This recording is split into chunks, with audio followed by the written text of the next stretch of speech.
हजरत मौलाना रशीद अहमद गंगोही रह फकीह वक्त थे। एक आदमी हज से वापस आया और वहाँ से कुछ कपड़े लाया। उसने वह कपड़ा हजरत रह की खिदमत में पेश किया। हजरत ने जब उस कपड़े को लिया तो उसे चूमते हुए अपने सर के ऊपर रख लिया जैसे कोई बड़ी इज्जत वाली चीज हो। तुलबा बैठे हुए थे, उन्होंने अर्ज किया, हजरत यह तो फुला मुल्क का कपड़ा है, मदीने के लोग खरीद कर आगे बेचते हैं।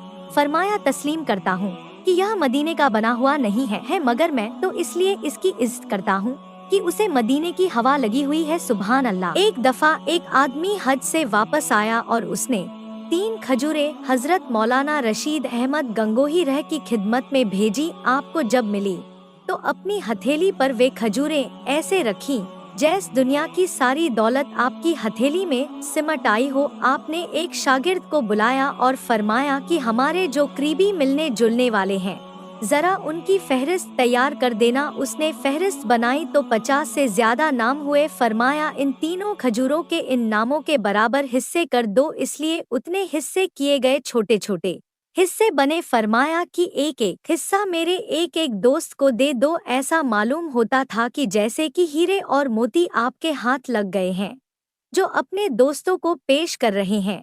एक शागिर्द ने कहा, हजरत इतने छोटे हिस्से से क्या बनेगा? उसकी यह बात सुनकर हजरत का रंग सुर्ख हो गया और फरमाया, मदीने की खजूर हो और तुम उस हिस्से को छोटा कहो। लिहाजा हजरत ने कई दिनों तक उस शागिर्द से बोलना छोड़ दिया। प्यारे दोस्तों, अगर आप लोगों को हमारी ये इस्लामिक स्टोरी पसंद आई हो और अगर आपको इस इस्लामिक स्टोरी से कुछ इल्म हासिल हुआ हो तो बराए मेहरबानी इस स्टोरी को लाइक शेयर जरूर कर दे और सदका ए सवाब की नीयत से मदीना इस्लामिक नॉलेज चैनल को सब्सक्राइब करके सपोर्ट करे। कमेंट बॉक्स में जज़ाकल्लाह खैर जरूर लिखे। खुदा हाफिज।